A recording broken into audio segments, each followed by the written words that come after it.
Bom, gente, boa noite. Estamos começando agora o Fórum Global. Hoje eu estou sem o Lucas, estou só eu aqui na condução.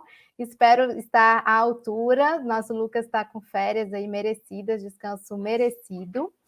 E hoje nós vamos falar sobre dois temas principais. Vamos falar sobre algumas ações aí do governo Biden dos Estados Unidos e vamos falar de mais uma ameaça de golpe aqui na nossa América Latina, na presidência do Pedro Castilho.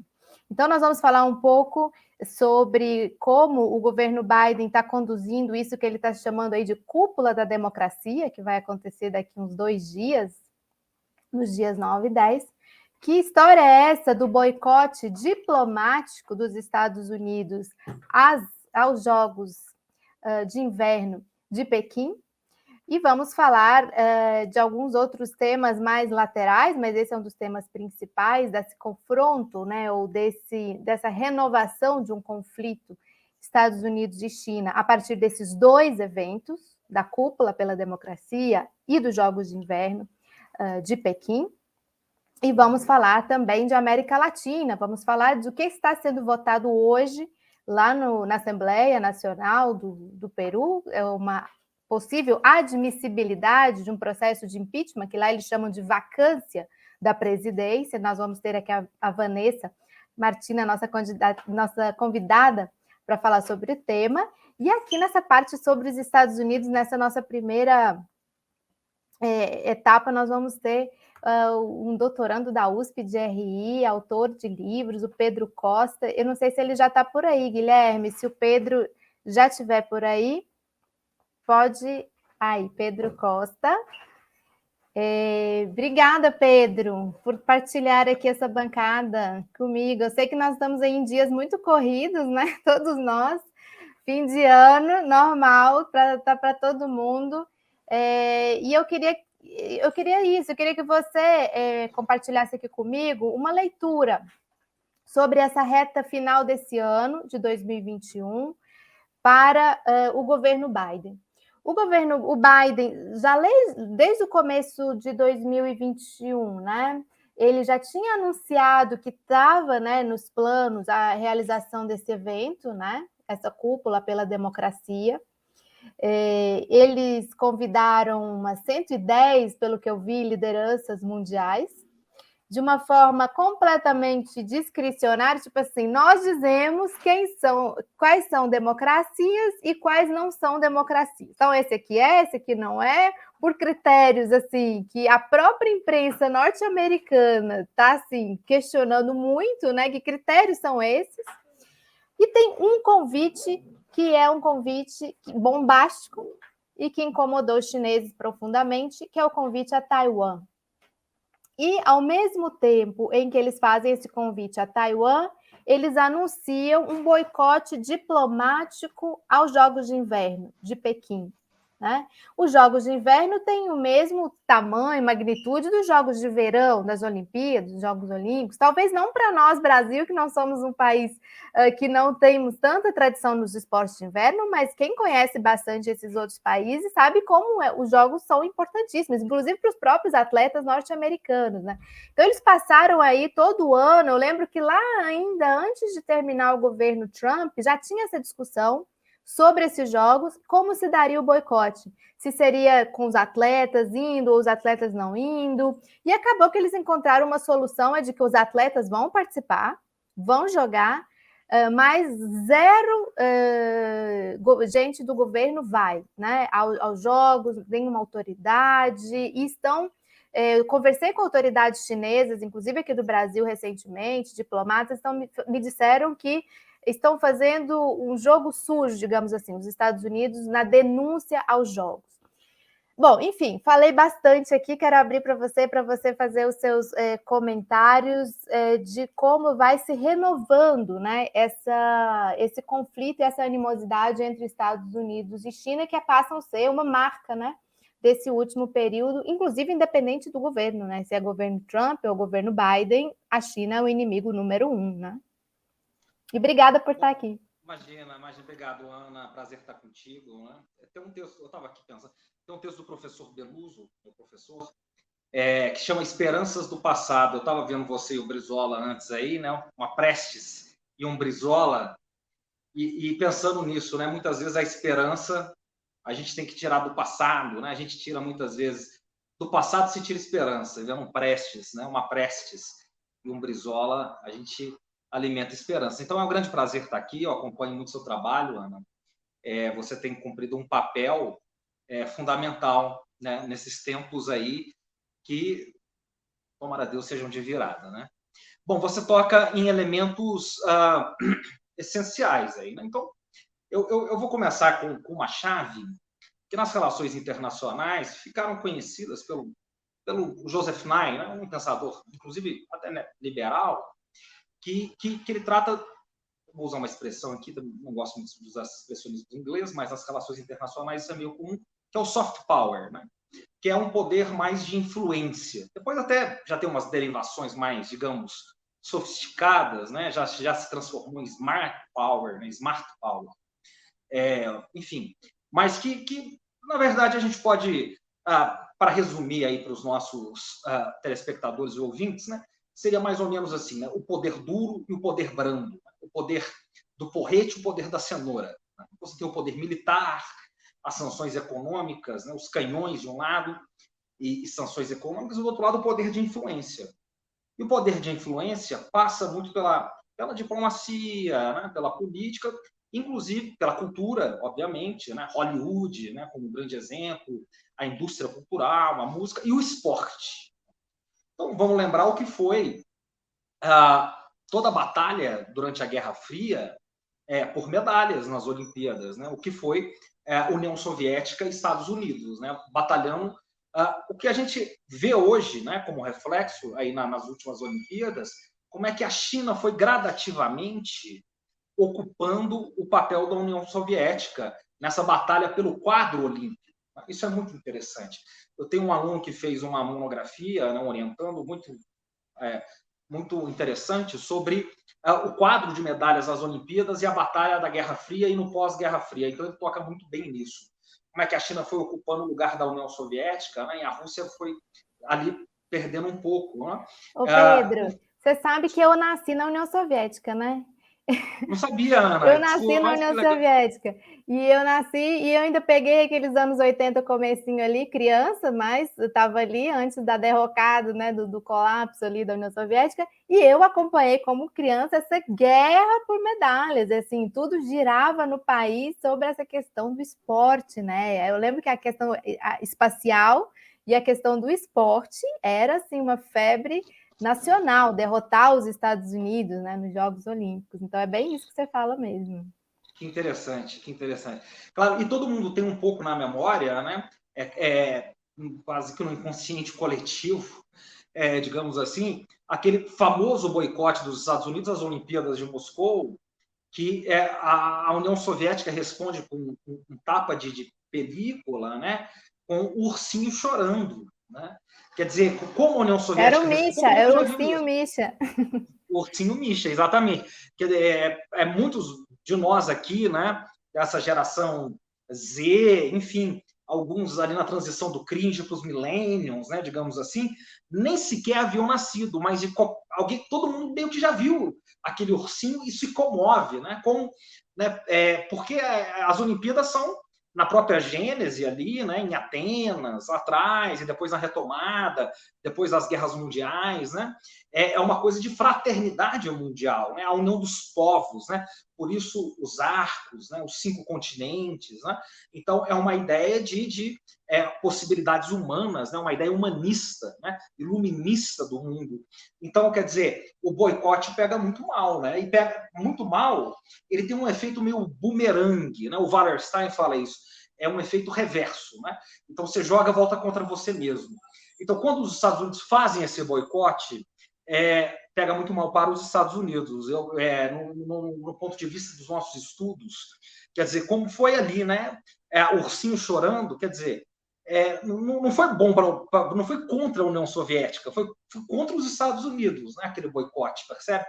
Então, essas disputas olímpicas, né? Que se refletem no quadro, elas mostram muito isso, mostram a ascensão chinesa, mostra o fim da União Soviética, mostra como a Rússia tenta se colocar ali como terceira potência, a reconstrução alemã, como a Alemanha está sempre ali em terceiro, quarto, um quadro de medalhas, né? Depois vem a França, as próprias potências militares, nucleares, né? A Alemanha não é uma potência nuclear, mas uma potência econômica.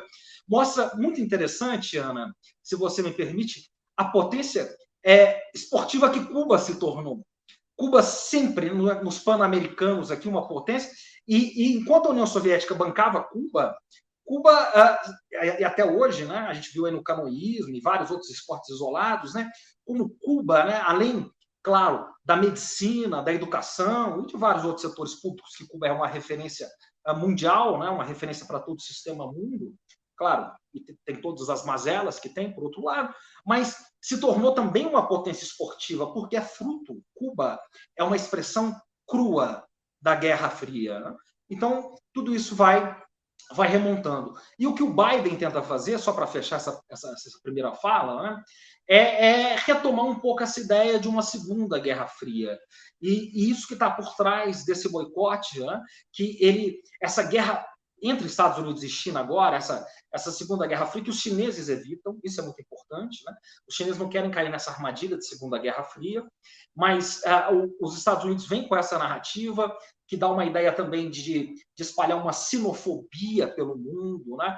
Uma ideia de guerra cultural e portanto, de espalhar isso pelo soft power, que vai colando, vai tentar colar isso em todos os espectros. Né? Uma guerra, como diria o Pepe Escobar, né? de espectro total, que vai pegar também o cinema, a cultura, os esportes, a música, a indústria cultural, tudo. Não é uma guerra meramente, entre aspas, meramente militar, política e econômica. Ela é, inclusive e sobretudo, na área da cultura, do smart power, do soft power, dos esportes. No sentido gramsciano mesmo, de busca de uma hegemonia mundial, né?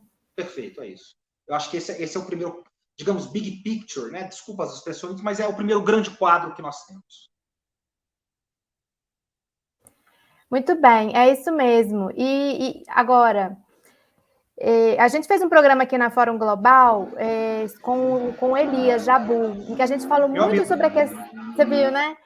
Inclusive, é um dos nossos programas aqui que deu mais audiência, assim, muita gente veio ver mesmo. E a gente falou muito sobre a questão de Taiwan, né? E sobre a concretude de uma possível guerra quente mesmo, né? Uma guerra em termos militares, né? Digamos assim. Você acha que essas últimas... Eu estava acompanhando a resposta chinesa, ela foi bem dura agora com relação a esse convite a Taiwan para essa cúpula da democracia, né? Nos mesmos dias dessa questão de não participação nos jogos. Você acha que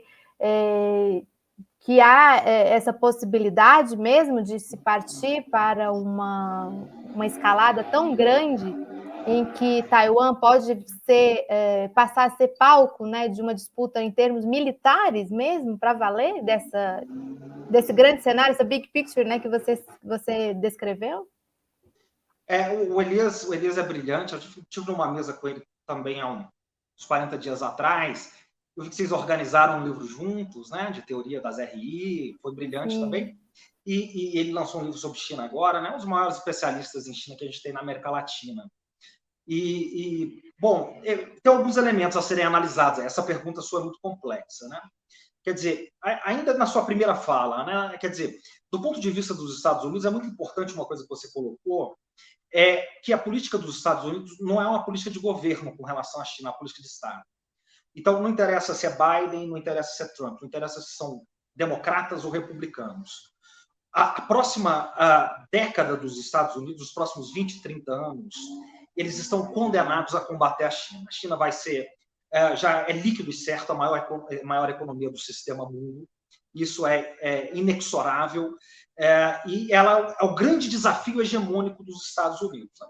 E ao contrário do que foi a União Soviética, né, onde você nasceu, né, os Estados Unidos eles arquitetaram um plano muito interessante. Né? O Zé Luiz Fiore, naquele livro Poder Global, que é uma referência para nós, né, no poder enfim, ali no começo dos anos 2000, meados dos anos 2000, ele desvenda muito isso, muito interessante, porque a arquitetura dos Estados Unidos ali foi o seguinte, né? Política e militarmente, os Estados Unidos competiam com a União Soviética, porém a União Soviética nunca foi um rival militar dos Estados Unidos, desculpa, um rival econômico dos Estados Unidos, era um rival militar, com certeza. Em alguns momentos, você tinha a impressão que a União Soviética ia desbancar militarmente os Estados Unidos, mas nunca economicamente, porque não era uma sociedade de mercado, não era uma sociedade capitalista. Os rivais capitalistas dos Estados Unidos eram o Japão e a Alemanha, que em um dado momento, pensava-se principalmente o Japão, ali nos anos 80, sobretudo depois da crise dos anos 70, crise do petróleo em 73, crise do petróleo em 79, se pensava que os Estados Unidos poderiam ser passados pelo Japão.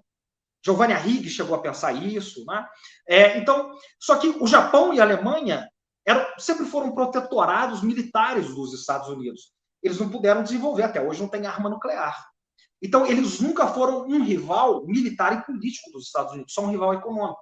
Então, percebe como os Estados Unidos arquitetaram essa coisa da sua construção hegemônica no pós-guerra. Quem era rival político e militar não era rival econômico. Quem era rival econômico não era rival político e militar. A China não. A China, pela primeira vez, é um desafio hegemônico à altura dos Estados Unidos da América. Ela é um rival político, ela é um rival econômico e ela é um rival militar. Então, os Estados Unidos estão condenados a combater a China nas próximas décadas. Até metade desse século, até 2050, essa vai ser a disputa hegemônica. Não interessa se são republicanos, se são democratas, se são falcões, se são pombinhos, se é Trump, se é Biden, não interessa. Então, esse é um ponto crucial. E aí, Taiwan é um ponto muito interessante, porque é um ponto delicado. Porque quando os Estados Unidos reconheceram lá atrás as relações diplomáticas com a China, eles fizeram a política de uma só China, o reconhecimento de uma só China. E uma só China significa uma só Taiwan e China, um só Estado. Então, a questão ficou resolvida lá atrás, né? Mas agora, obviamente, eles vão usar isso, vão fustigar isso. Ao mesmo tempo, né, para finalizar essa questão, a China ela teve uma mudança, né, na sua política externa a partir de Xi Jinping. Xi Jinping ele marca uma mudança, uma inflexão, uma ruptura na sua política externa, colocando uma política externa mais agressiva a partir do Xi. E ele não vai aceitar que os seus interesses estratégicos sejam violados pelos Estados Unidos e pelo Ocidente. Isso implica Hong Kong, como ele já mostrou, isso implica Taiwan, isso implica o Mar do Sul da China. Exato, acho que naquela live com... Ana, vai lá. Estou ouvindo. Enquanto isso, eu vou te apresentar, vou falar para o pessoal quem é você. Gente, a gente está aqui hoje com o Pedro Costa Júnior, ele é doutorando em Ciência Política pela USP, ele também é especialista em Relações Internacionais e ele escreveu o livro Colapso ou Mito do Colapso. Quando o Pedro voltar, eu vou até pedir para o Guilherme me ajudar aqui para a gente projetar os comentários aqui que a gente teve nesses últimos minutos, teve até elogios aqui para o Pedro, e a gente está comentando justamente essa continuidade, né, de uma ofensiva dos Estados Unidos contra a China. Eu vou pedir até o Guilherme para colocar aqui, se ele estiver por aí na área, os elogios aqui ao Pedro. Você teve elogios, viu, Pedro, aqui no nosso programa. Vamos te convidar mais para estar aqui com a gente. Bom, vou te agradecer muito. Daqui a pouco a gente vai falar sobre uma outra confusão que está acontecendo aqui, mas mais para o sul, que é justamente o Pedro Castillo, o nosso presidente eleito aqui do Peru, que está sofrendo aí uma tentativa de destituição, impeachment, vacância, seja lá qual for. O Guilherme, seria o comentário da Fabiana Almeida, ela falou que adorou o Pedro. Eu acho que pode colocar também o comentário do Fred, em que ele fala que a Guerra Fria ou quente causa instabilidade econômica, instabilidade política, né? E parece ser a esperança dos Estados Unidos para não perder o status da única potência, né? Então, é justamente isso. E eu ia comentar também, Pedro, porque você falou brilhantemente, né, sobre essa capacidade dos Estados Unidos de manterem vários rivais em diferentes áreas, né, no econômico, no político, no militar, e essa capacidade da China de rivalizar com os Estados Unidos, digamos assim, em vários aspectos, em que talvez um dos mais frágeis seja justamente essa questão da cultura, não, da sua difusão cultural. Por isso é tão importante para os Estados Unidos não fazer esse tipo de boicote também, não com relação aos jogos, né? Porque para os chineses é muito importante que as pessoas vejam como eles organizam os jogos, porque a gente sabe que a partir dos grandes eventos esportivos você enxerga o país por dentro também, né? Por isso que a gente, quando a gente recebeu no Brasil os jogos, os grandes eventos, deu aquela confusão toda que acho que ninguém esperava, né, que ia dar, mas a esperança era essa, né? Era mostrar um certo Brasil ao mundo. E eu acho que a China ela quer fazer isso também, né? A partir do momento em que ela mostra o seu país a partir dos Jogos de Inverno, e é por isso que os Estados Unidos pisam bem no calo nesse aspecto, né? De tentar conter uma difusão que é do plano também cultural, valorativo, lembrando aqui do Gramsci, né, dessa busca de um reconhecimento daquilo que os chineses têm falado muito, né? O Xi Jinping parece que é um mantra dele, né? Um futuro compartilhado, uma comunidade global. Para que haja isso, nós precisamos nos reconhecer, né? Então, eu vou te agradecer. Eu vou te perguntar se você quer continuar aqui com a gente, com a Vanessa, em que nós vamos falar mais de América Latina. Você fica à vontade, se você quiser também ficar, mas a gente vai encerrar essa parte principal aqui de Estados Unidos. E aí eu deixo aí seu último comentário sobre essa parte. Só assim, eu quero ressaltar um ponto que eu acho que é muito importante, Ana, que você, né, que veio de lá, você tocou num ponto muito importante, que é a importância desses jogos de inverno, que a gente, obviamente, né, para citar o Darcy, né, como uma civilização, uma futura civilização que a gente ainda há de ser dos trópicos, a gente não tem tanta noção da importância dos jogos de inverno. Mas, por exemplo, os jogos de Sochi, né, o Putin tinha muita noção disso. Ele ia, para se ter uma ideia, nos ensaios, pessoalmente, da abertura dos jogos de Sochi. É uma coisa... Então, e a China sabe da importância desses jogos. Esses jogos para a Europa, enfim, para o norte, né, para o chamado Ocidente, né? Enfim, a gente está no sul global, né? Mas é muito importante para esses países ocidentais e para a Europa do Leste, para todo o oeste do globo, né? Enfim, a Rússia ali ela fez uma nova entrada para o mundo, né? O Putin sabia disso, né? Quer dizer, você imagina ele assistindo os ensaios, mandava voltar, era uma coisa monumental, né? Assim, fáustica, para usar, né, uma coisa mais russa, assim, né? Uma coisa dantesca. E os Estados Unidos sabem disso, né? Por isso eles querem boicotar esses jogos, né? Assim, acho que para fechar, né, os Estados Unidos sabem que agora é hora de chutar a escada, né? Para usar uma expressão do Chang, né? Agora ou nunca, porque a China chegou e a China é uma ameaça real à hegemonia dos Estados Unidos. Eu acho que esse é o ponto, né? Para não chegar num ponto de não retorno, né? Eles estão com medo. Exatamente. Eles estão com medo de um ponto de não retorno. Você falou uma coisa muito interessante. O Putin, ele é tão ligado nessa parte plástica também, imagética, que ele resgatou aspectos das comemorações soviéticas da Grande Vitória, do 9 de maio, porque ele tem noção de como isso apela ao coração dos russos, né? Digamos assim, como isso é importante, né? As grandes paradas militares do 9 de maio, né? Da grande guerra patriótica, né? Você percebe... Fora as referências que tinha a Tolstói, ao balé russo, a Pedro Grande, a Catarina... Quer dizer, ele trouxe a imagem da mãe Rússia, né? A grande Rússia, estava tudo ali na abertura. Então, voltando assim, dizendo o seguinte, a imagem que ele dava era um evento esportivo, mas ele estava falando, a Rússia é grande, e a Rússia voltou ao tabuleiro geopolítico global. Né? E como eu estou devolvendo a Rússia a nós. Então, e o Xi está fazendo a mesma coisa com a China. E o Biden, ele não quer mostrar isso para os Estados Unidos. Né? Os falcões sabem disso, ali, os democratas mais... Né? estão antenados, o Deep State, né, o chamado Deep State. Então, quer dizer, o teatro global, as peças estão sendo jogadas, estão postas, né? O xadrez está todo colocado ali, e as coisas, Ana, daqui para frente vão se arrefecer, e depois vocês vão tocar com a América Latina. É muito importante a gente pensar o papel do Brasil nisso, né? O papel dos BRICS, o Brasil é o único que está nos BRICS, do lado de cá, né? Exatamente. Então, tem muitos movimentos sensíveis, né? Quer dizer, esses passos são importantíssimos para a gente refletir. A gente está falando do Putin, você sabe que, eu acho que foi hoje a conferência, né, Putin e Biden sobre Ucrânia, né? Não sei se você acompanhou, mas a gente estava falando de palco de guerra quente na Taiwan, a gente tem um outro palco de guerra quente ali na Europa também, né? Que é a Ucrânia.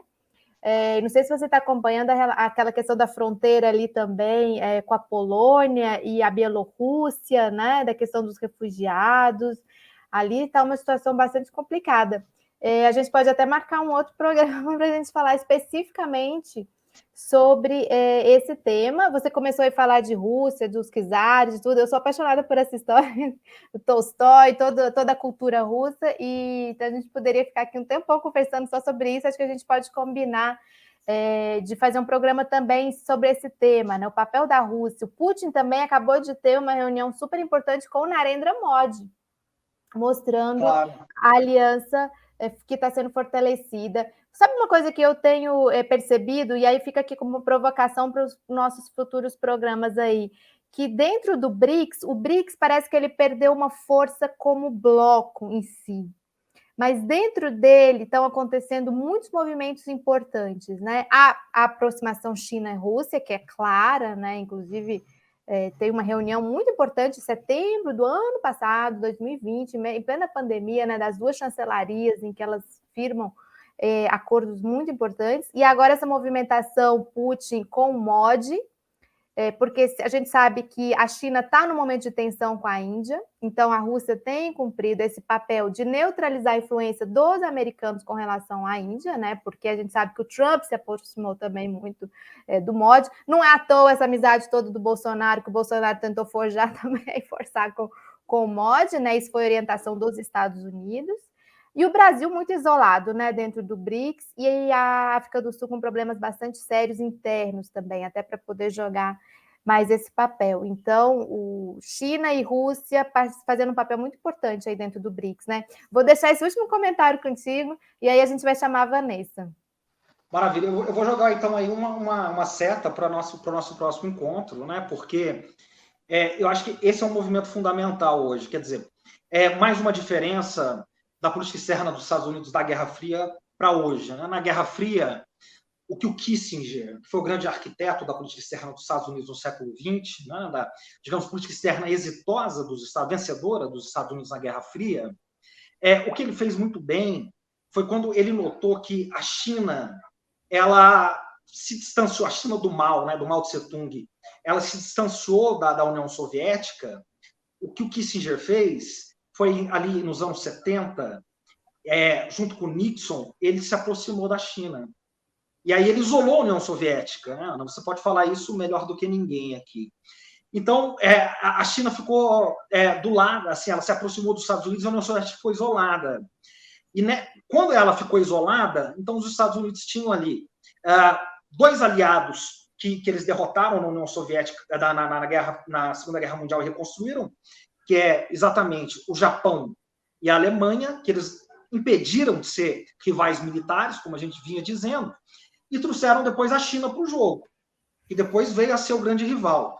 E o que os Estados Unidos tentam fazer, desde Barack Obama, e que Trump continuou, e Biden vai na mesma linha, e tem sido flagorosamente mal sucedido nisso, é uma espécie de Kissinger às avessas. Né? Eu acho que isso é o assunto de uma live inteira, nós vamos demorar muito para falar sobre isso. Enfim, esse é o tema do meu próximo livro, mas mais ou menos o que eles estão fazendo é o seguinte: eles estão agora tentando isolar a China, e isso que o Trump tentou fazer, e uma mal-sucedida aproximação com a Rússia. Mas eles não estão conseguindo fazer isso, porque Putin e Xi Jinping estão fechados entre eles, eles estão cada vez mais aliançados. E isso passa pelo que você está falando dos BRICS, né? Que por mais que estejam adormecidos, os BRICS são uma potência, e o Brasil, mais cedo ou mais tarde, ele vai acordar para isso, ele pode acordar, ele tem que acordar, esperamos que isso aconteça, né? Temos lideranças em potencial para isso, né, a qualquer momento, né? Eu só vou citar aqui o Paulo Nogueira Batista, que foi o vice-presidente dos BRICS, né? E sabe muito bem disso, e por aí vai. Mas, enfim, a estratégia mal sucedida do Deep State, do Estado Profundo norte-americano, é tentar isolar a China dessa vez, e não a Rússia. Mas isso está falhando, porque os movimentos da diplomacia do Kremlin, né, da diplomacia russa e da diplomacia chinesa, são cada vez mais coordenadas. É isso que nós temos visto todos os dias nas relações internacionais. Muito interessante. Esse debate é um bom debate. Pedro, vou te agradecer muito. Vou chamar aqui Vanessa para compartilhar com a gente. Eu que agradeço.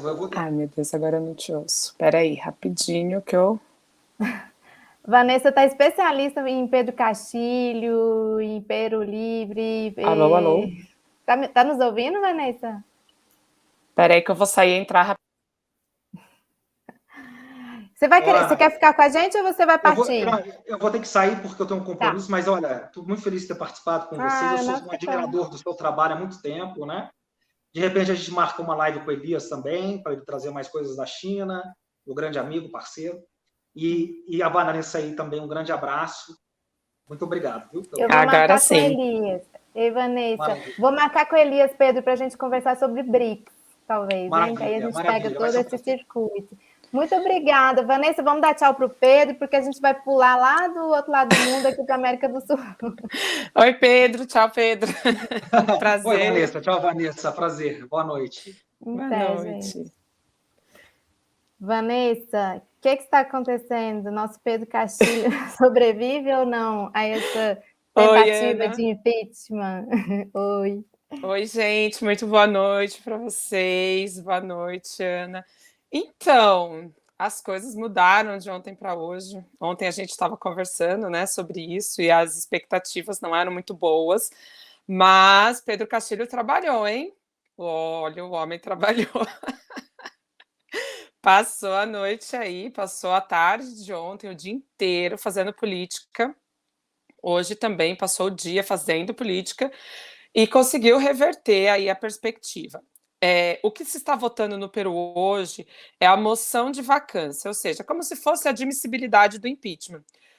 Para isso, eles precisam de 52 votos para admitir, para ter essa admissibilidade da moção de vacância, e aí seria mais ou menos como foi com a Dilma, né? Então, tem essa admissibilidade, depois, só que aí, lá é meio Paraguai, assim, então o presidente só tem 60 minutos para se defender, não pode fazer discurso longo, 60 minutinhos, ele ou o advogado dele, e depois o pau já vai comer com os legisladores lá, os congressistas, falando, defendendo o voto, né?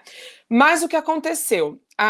Todos os meios de direita já estavam dando como certo que a oposição tinha os 52 votos. Por quê? Porque a extrema-direita, né, então, a Força Popular, que é a Keiko, o queikismo, né, como a gente fala, a Renovação Popular e o Avança País, que estão fechados com a Keiko, eles têm, ao todo, 42 votos. E com mais 2 votos que eles já tinham se articulado, eles tinham 46 votos, mais alguns que eles tinham conseguido, que seria o centro, que seria uma direita aí, como aqui no Brasil, uma direita um pouco moderada, uma direita, né, direita. Só que, no final de semana e ao longo da semana passada, eles queriam fazer um cenáriozinho, né, e um caminho, como eles fizeram para derrubar o Martin Viscar. O Martin Viscar, não. Ontem eu até me equivoquei. Foi o Kuczynski. Foi com o PPK que eles fizeram isso. Foi quando o Pedro Paulo Kuczynski foi destituído. Exato. Exatamente. Só que o que aconteceu? Por isso que eu me equivoquei, até depois, na semana que vem, eu vou pedir desculpa. Porque o que aconteceu? Eles lançaram áudios, vazaram bastante coisas contra o Pedro Paulo Kuczynski, o PPK, e ele não resistiu. ele renunciou. Então, não é que teve a vacância do Pedro Paulo Kuczynski. Foi aí que eu me confundi.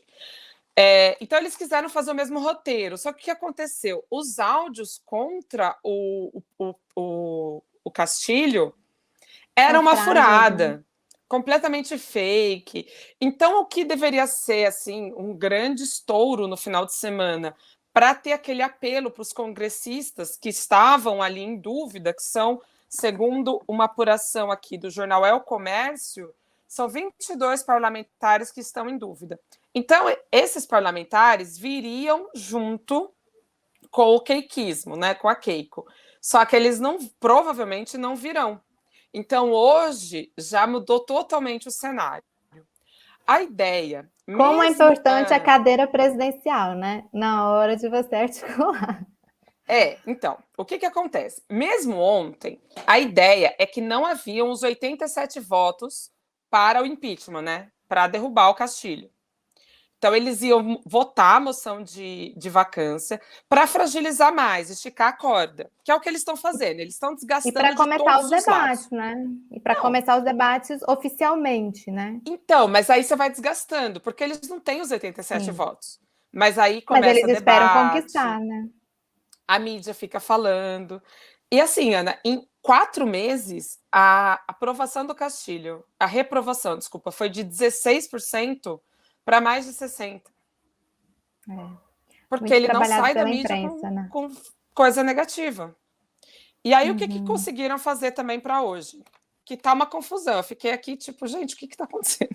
Eu querendo ver se já tinham começado o debate, e aí eles estavam debatendo outra coisa. Eu falei, mas que é isso? Eles estão discutindo hoje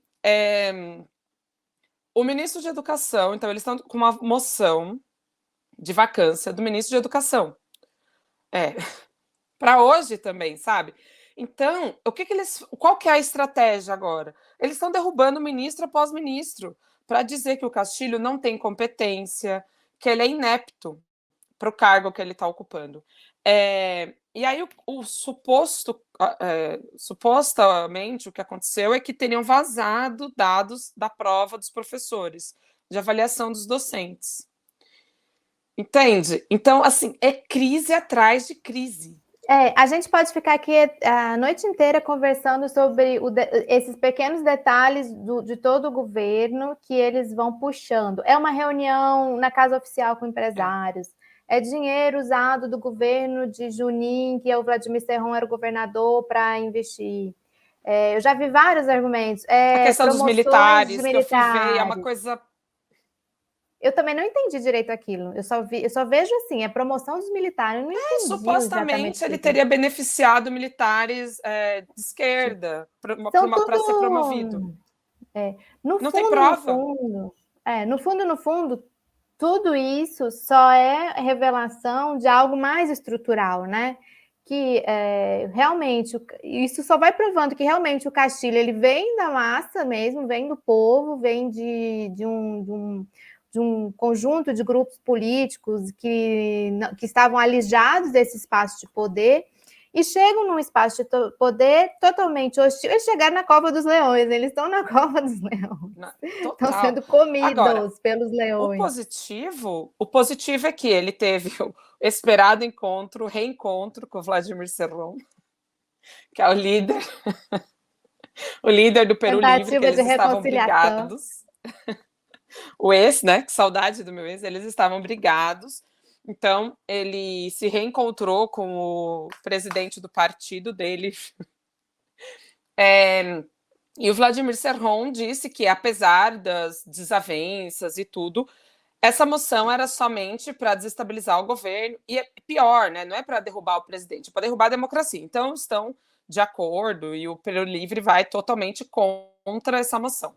Então, nesse ponto, seria um absurdo, nossa, seria assim o cúmulo se eles, né, votassem pela moção. Então, nesse ponto, isso foi positivo. E outra coisa assim, que me chamou a atenção e que eu achei interessante foi a fala do Sagasti, que o Sagasti também se encontrou ontem com o Castilho. E aí tiveram lá o uma Sagasti, reunião. para quem está nos acompanhando, é o ex-presidente, o que passou a faixa, digamos Isso. assim, né? Foi o cara que garantiu, ele teve esse mérito, ele garantiu a democracia, porque enquanto a Keiko Fujimori estava gritando que ele não deveria entregar a faixa, porque teve fraude, etc, etc, ele disse: vamos respeitar as urnas e eu vou entregar a faixa para o vencedor, não tem nenhum indício de fraude, nada, e garantiu a democracia. Então, assim, ele tem esse mérito.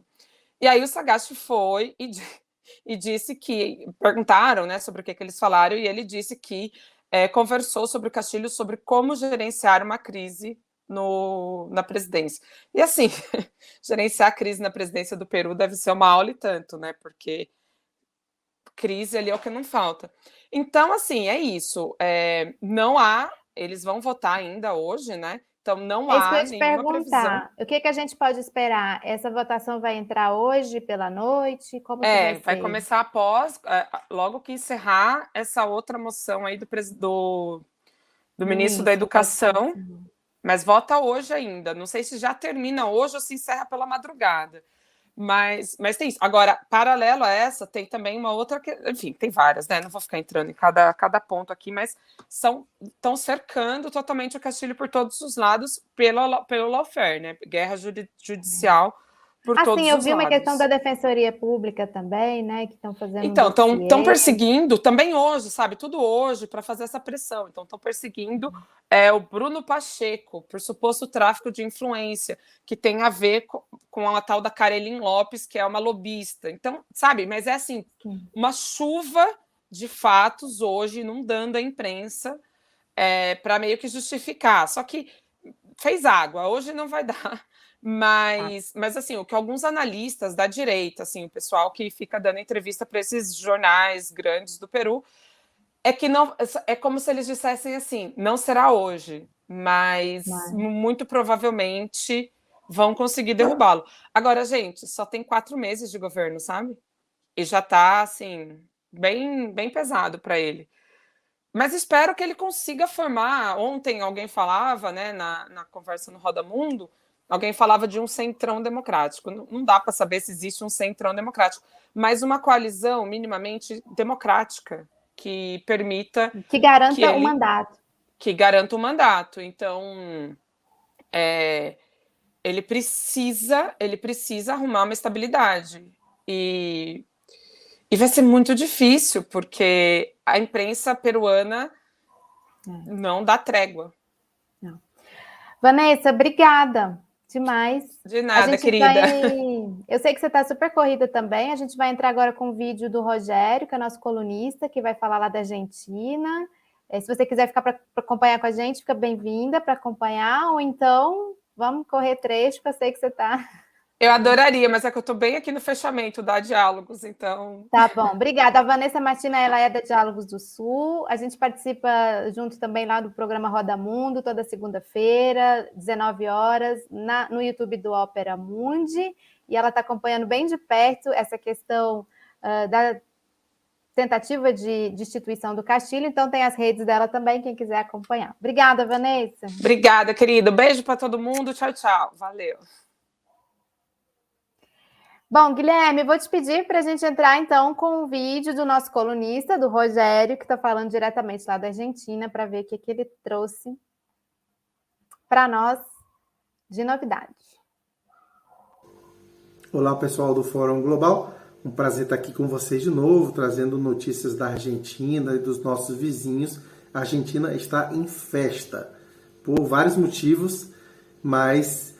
sobretudo porque nesta sexta-feira, 10 de dezembro, vai ser celebrado o Dia Internacional dos Direitos Humanos, que na Argentina é uma data muito importante, é a data, inclusive, que marca a posse presidencial do chefe de Estado da Argentina. Cada 4 anos, no dia 10 de dezembro que acontece a posse do presidente ou da presidenta, mas nesse 10 de dezembro eles vão ter um convidado muito especial. Luiz Inácio Lula da Silva, nosso Lula de Garanhuns, ele vai estar aqui na Argentina participando do ato que todo ano acontece pelo Dia dos Direitos Humanos, é uma data do calendário político normal da Argentina.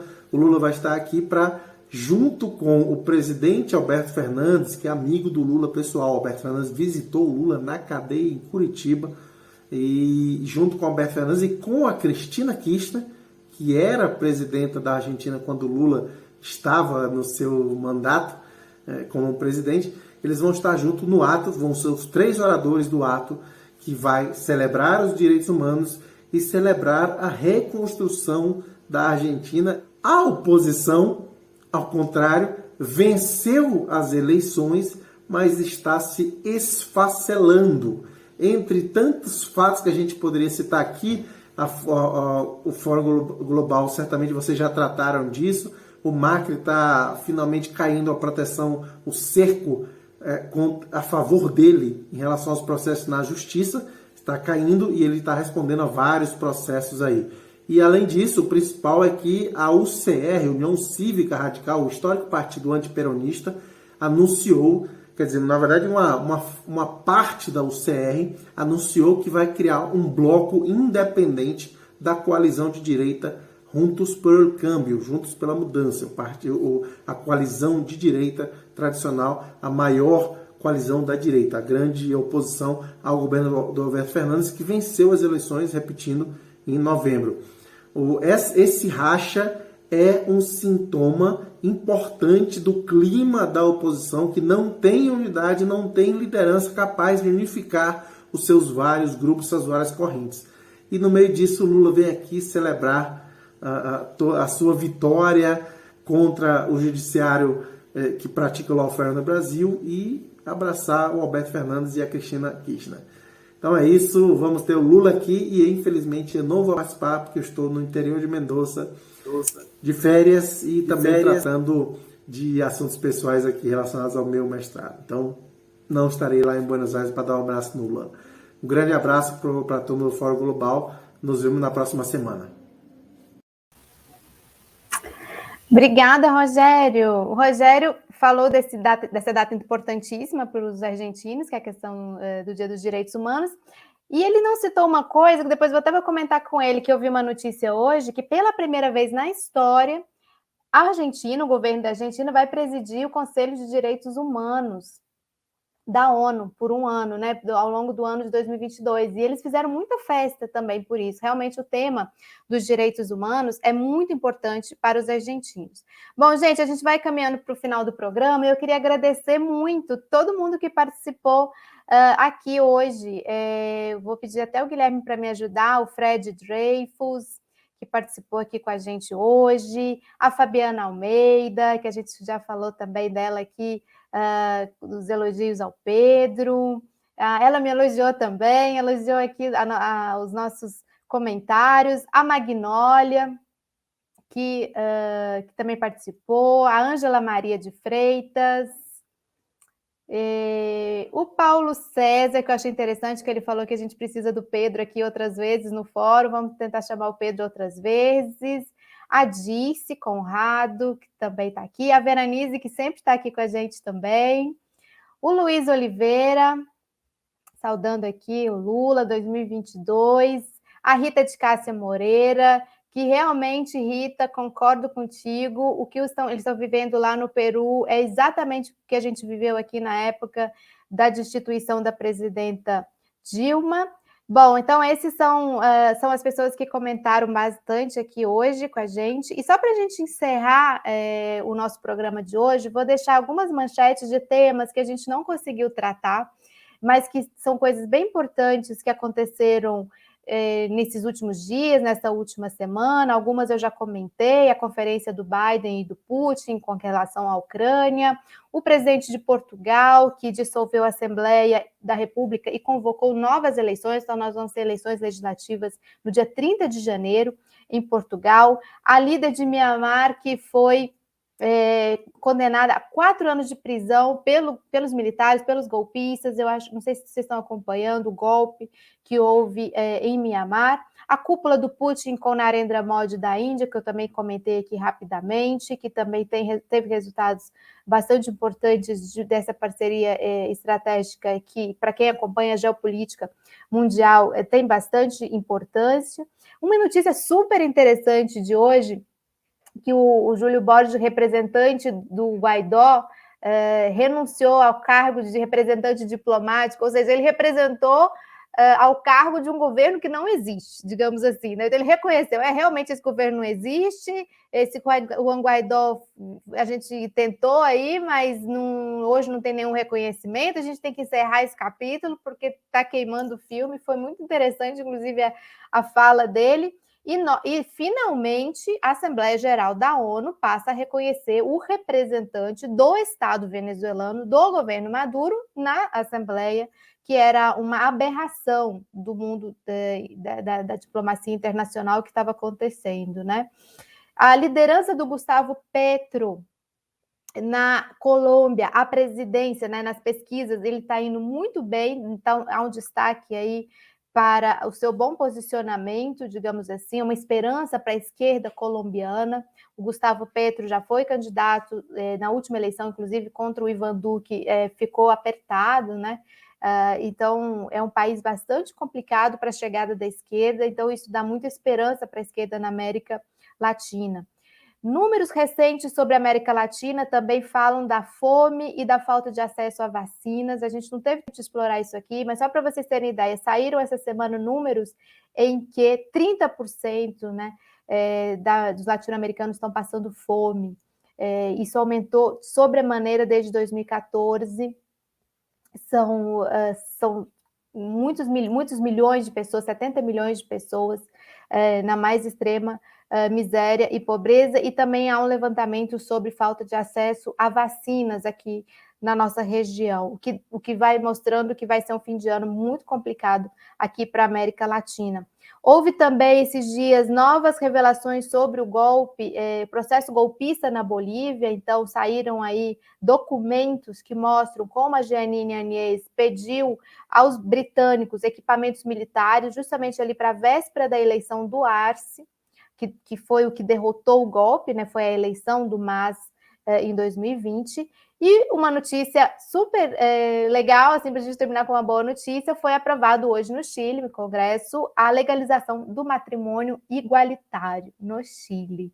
Bom, gente, então esse foi o Fórum Global de hoje. Hoje a gente ficou sem o Lucas, que o Lucas está descansando. Daqui uns dias ele volta. Nós tivemos aí a Vanessa Martina, tivemos o Pedro Costa Júnior como nossos convidados, tivemos vocês aqui participando com a gente.